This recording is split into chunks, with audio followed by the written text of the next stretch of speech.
So Sony recently debuted an upcoming game for the PlayStation 5 called Astro's Playroom, and there's nothing too crazy about this game, but I wanted to talk a little bit about Astro's Playroom because I really do think Astro's Playroom is kind of an interesting game. First of all, it is coming pre-installed with every version of the PlayStation 5 at launch, whether you buy the digital PlayStation 5 or whether you buy the more expensive PS5 with a disc drive installed. You will be getting this game for free, and the nice thing about this game is it is going to come pre-installed, so you won't have to go to the PSN store and actually wait when you get your PS5, so that's nice. You'll already have a game to play right out the gate. And then another nice thing about Astro's Playroom, it is going to pretty much be a tech demo of what the DualSense controller can actually do, because there is a lot of new features with the DualSense controller that of course the PS4 controller never initially got. Like for instance, some of the key standout features are going to be the actual triggers on the back.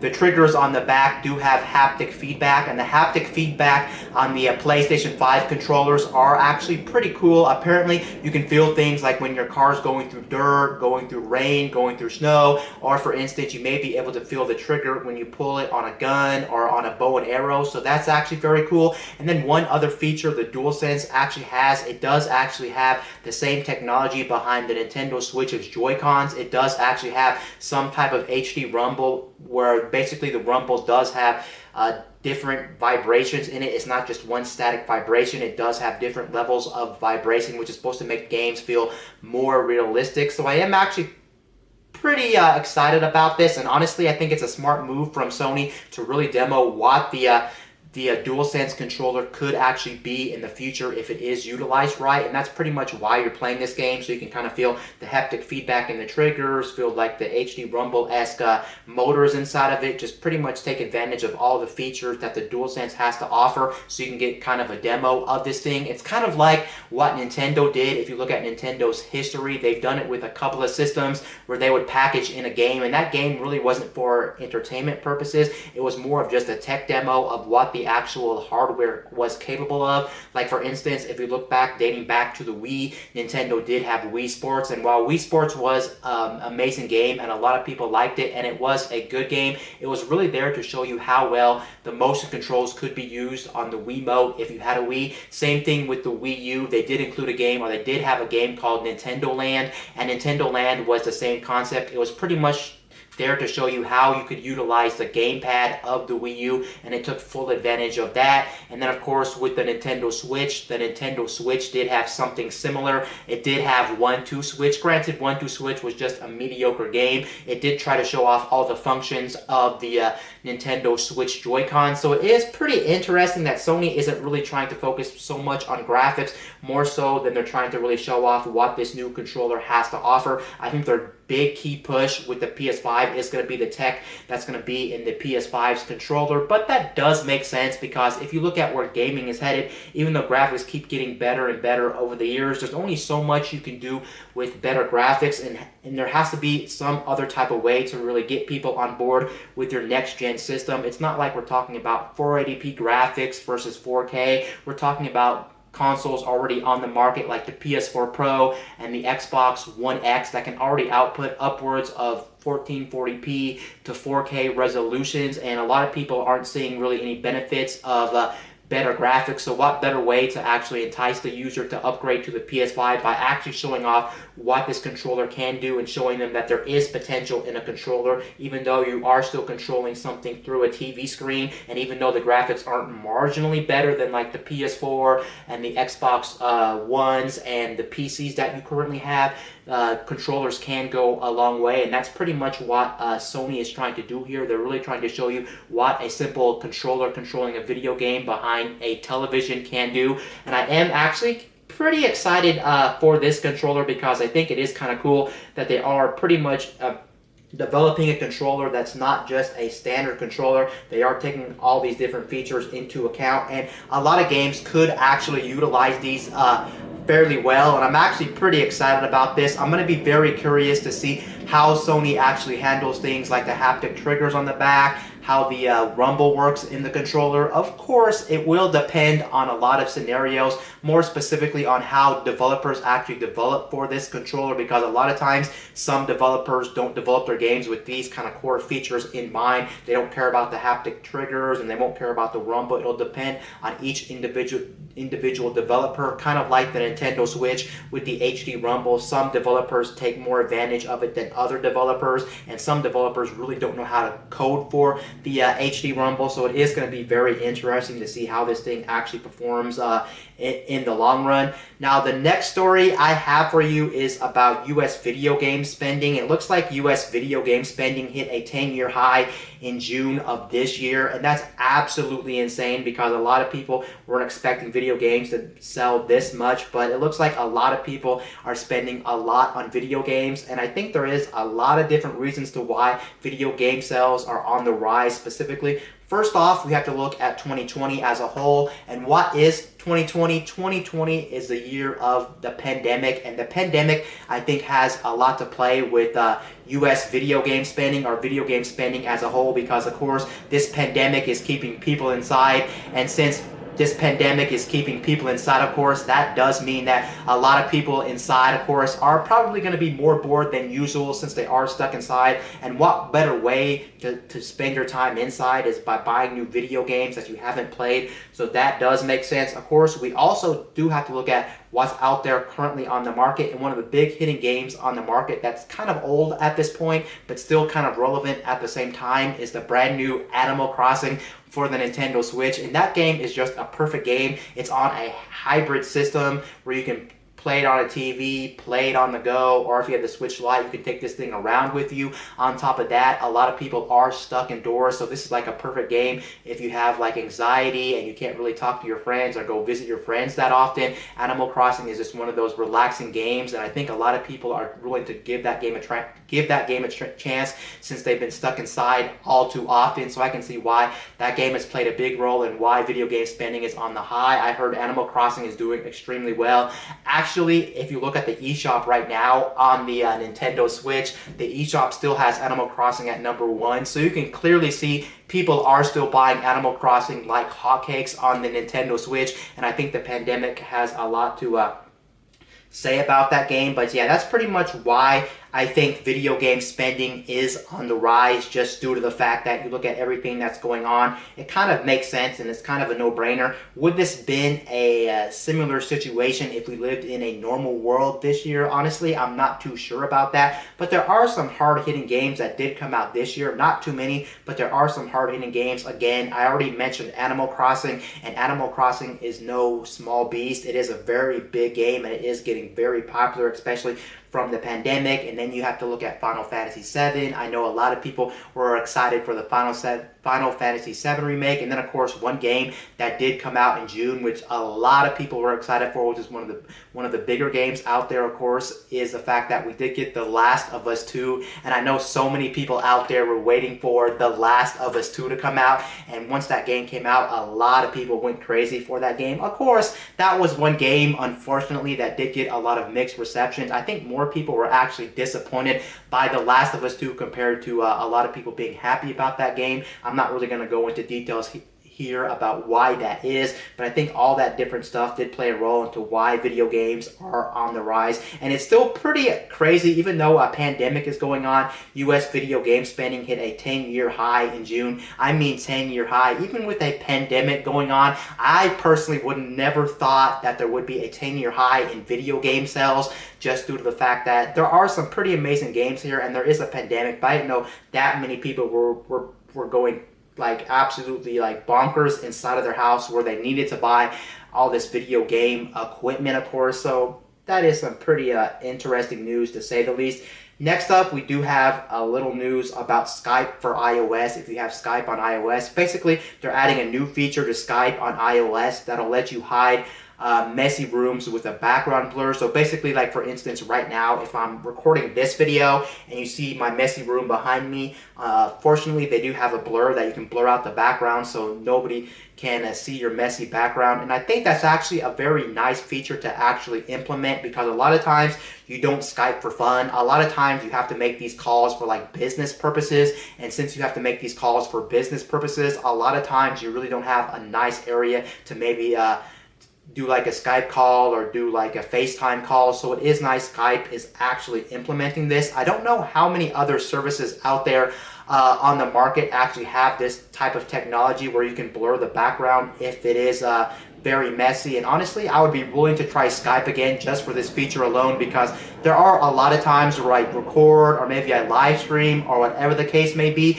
and I want to make sure that nobody can see my background because I may have some sensitive stuff in the background, or like I said before, the background may be messy and I don't want you guys looking at the background because it may actually mean that you may get distracted or you may see my living habits, of course, and I don't want you guys to see that. So that is a very smart feature. The only thing I don't like about Skype, which would make me not switch from other types of messaging applications like this, like these type of messaging apps, is the fact that I heard Skype really does get hacked in the long run, and the privacy and things like that is just not that great. And that's why I personally wouldn't go to it. That's why I use things like Discord, Facebook Messenger, just other alternatives, because apparently Skype is just not the securest when it comes to being hacked or when it comes to people like spying on you and things like this. But this is a good step in the right direction when it actually comes to Skype and things like that, because like I said again, a lot of people do use these messaging services or these webcam type deals for business oriented stuff like this. So it is nice that they are actually implementing this. Now in the picture I'm looking at, it doesn't look like it blurs out the whole background completely. You can kind of still see some stuff in the background. It's just kind of fuzzy. Like in this picture, I can kind of see some cabinets in the background of this picture, but hey, it is better than nothing, and it is cool. They try to blur out whatever's in the background. Obviously, the best scenario would be just to get behind like a white wall or something that is very unmessy, or just make sure that you don't actually keep your house a mess or your living area a mess. But what can I say? Sometimes you're in those situations where you can't really clean up your place or whatever the case may be. So it is nice that Skype is giving you these options as well. And then there is another article on my list that is about how the pandemic is actually potentially affecting our health. And apparently, according to this article, there is a lot of downsides to actually living in this pandemic, especially when we are stuck at home in these crazy times that we do live in. Apparently, it is actually hurting our health more than helping our health. And apparently from this article, they're talking about all the side effects that the pandemic could be giving you when it comes to your health, like for instance, anxiety, stress. One of the key big things, of course, is exercise, because a lot of people now that are stuck at home do tend to get lazy. It's not just the fact that they can't get outside of their house and go to gyms or even walk outside. It's just the fact that a lot of people, since they're inside, they're so lazy, they don't even want to really do anything anymore. They just want to sit back, relax, watch their television, be on their computer and things like that. And that really does take a toll on you when you do these things for so long and you're so accustomed to staying inside your house most of the day, which some people out there aren't used to. They just get used to this new way of living. And since they get used to this new way of living, it's like, why would I ever want to go outside and even exercise? And of course, I can't go to the gym, so it's making me harder to exercise. And since it's making me harder to exercise, of course, a lot of times it's going to take a toll on their health. Not only can they not exercise, or people are getting lazy to exercise, apparently also a lot of people who are in this situation, who are stuck at home, also tend to eat badly, apparently, because when you're stuck at home, maybe you have like a 9 to 5, but you have to do it on your computer, or maybe you're just stuck inside for whatever the case may be. Apparently this whole thing makes you like, your stress levels go up, you're depressed more, maybe you can't see your friends and family as much, maybe you don't get out as much, so you tend to maybe stress eat, or maybe you just tend to eat more just because you're sitting at a desk all day, or you're sitting on a couch all day, so you tend to actually eat more than you would originally originally eat, just due to the fact that you have nothing better to do and you're stuck inside, and maybe you do a lot of procrastination, like for instance watch movies, watch television, play video games, whatever the case may be. So I can actually see this, and it is kind of unfortunate that a lot of these things that are going on right now are causing a lot of people out there to actually binge eat or just have really bad health.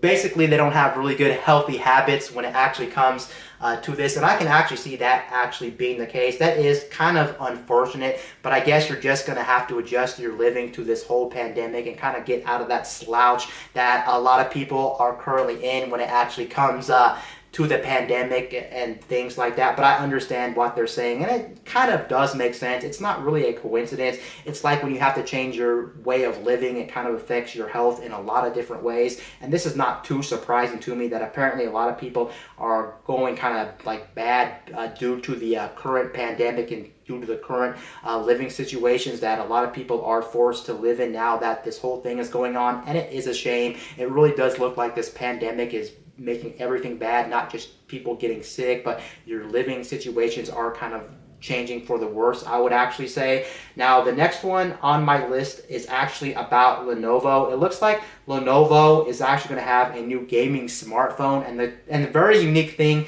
about this gaming smartphone is it looks like they're going to be using the same motorized camera that a lot of other smartphone manufacturers have used in the past. I know not too many smartphone manufacturers in the past have actually used a motorized smartphone front-facing camera. That makes sense because a lot of people are worried about like durability of the device, and anything that does have moving parts is not great. So if you can eliminate things like moving parts in your smartphone, that is going to be great. But it looks like this Lenovo gaming smartphone is actually going to have a camera that is actually going to be motorized. But the thing about this motorized camera, it's not no ordinary motorized camera when it actually comes to smartphone tech. It's actually going to be a camera that's actually going to be on the side of the device. So for instance, when you're holding it, it will pop out of the side. Now, apparently, of course, when you take a front-facing selfie or you use a front-facing camera for like a video call, you're not supposed to hold it like in portrait mode. You're actually supposed to hold it in landscape mode to actually take the photo. And I wonder why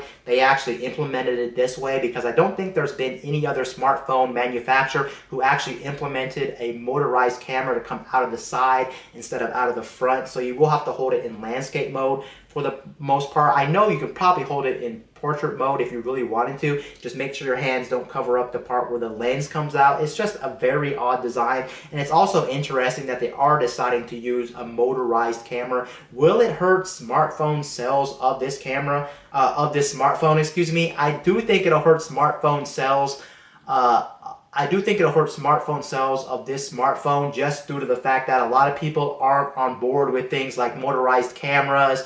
They're not on board with anything that moves because durability is going to be an issue. But then I guess on another hand, you won't have any type of notch on your device. And I'm a person who rarely uses the front-facing camera on my devices. I do tend to use the back-facing camera more than the front-facing camera. I'm not a person that takes selfies every single day or every single minute of my life. That's not my use case for the front-facing camera. I do use it once in a while, but it's not enough for me to worry. And if I was a buyer of a smartphone, to be honest, I would personally buy a smartphone that does have a motorized camera, because I'm a person that I don't necessarily hate notches or hate camera punch-outs on the front of the device, but if I can eliminate them, it is going to give me a better experience, especially since one of my primary devices I use on a day-to-day basis is actually going to be a smartphone, and I do want my device to be as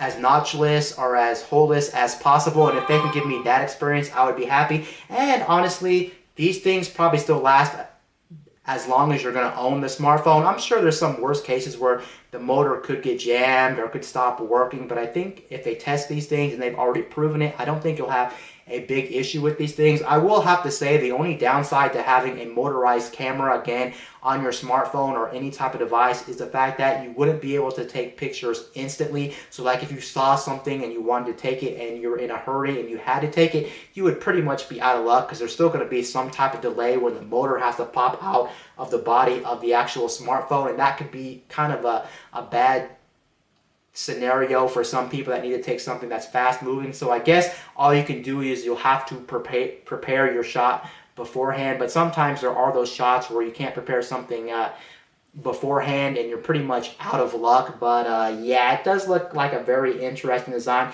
and this design is also very interesting because this is actually coming from a Lenovo phone that's actually going to be a Lenovo phone that's a gaming smartphone specifically. So you can see this design kind of looks like a Transformer, a Terminator. That's practically what all these gaming smartphones or all these gaming laptops want to be like. They want to make it look futuristic. They want to make it look gritty. They want to make it look like it appeals to these certain people out there, and this is no exception here. And it's very interesting. The camera kind of gives off this Transformer slash Terminator vibe with the actual camera that pops out of the actual device, which is very interesting. I don't know the actual model of this Lenovo smartphone that's actually coming out with this pop-out camera, but it is set to come out on July 22nd of this year. So you can see it's coming out right around the corner, just in a couple of days, and that's actually a very interesting smartphone. I just wanted to point out the camera that comes out from the side of the device. And then the last one for you guys is actually about a brand new camera. This brand new camera is actually coming from a company called Blackmagic. I am familiar with Blackmagic cameras, and Blackmagic does make some amazing, crazy cameras. Unfortunately, the bad part with Blackmagic, if you've ever seen a Blackmagic camera on the internet, they are very expensive cameras. So these Blackmagic cameras are not for the average consumer, are not even for enthusiasts of them. They're for people who really need these things for professional use, because these things are just way too expensive. A lot of these aren't just for taking pictures for fun. A lot of people are probably better off using the camera in their smartphone, because nowadays smartphone technology, when it comes to cameras specifically, are amazing. You can take amazing 4K video with your smartphone camera. You can also take pretty amazing photos with your smartphone camera as well, so you're better off using that. But Blackmagic has made a brand new camera, and this brand new camera is not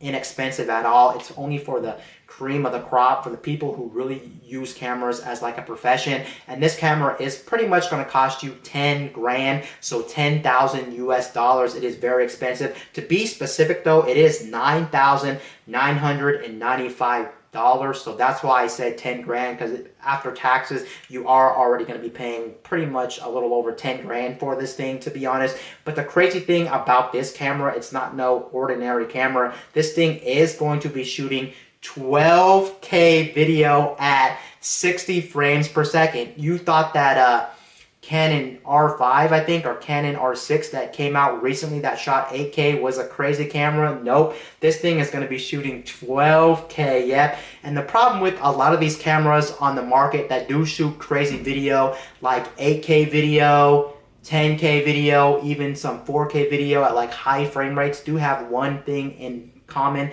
They all have an overheating issue. It's not because the manufacturer can't figure out how to cool these things. It's due to the fact that 4K video in some scenarios at high frame rates, or 8K video, does take a toll on the actual device, and they do need to cool these things. So basically what they actually do with a lot of these devices that do pretty high res video, they pretty much just shorten the amount of time you can actually record on the device. Like for instance, if you record at things at 8K or certain 4K resolution frame rates, they pretty much just limit to you like 15 to 20 minutes, and then after that time period you have to wait like 10 to 20 minutes for it to cool down before you can actually use the device again. So I understand what they could do is they could put a fan in a lot of these cameras, like the brand new Canon R5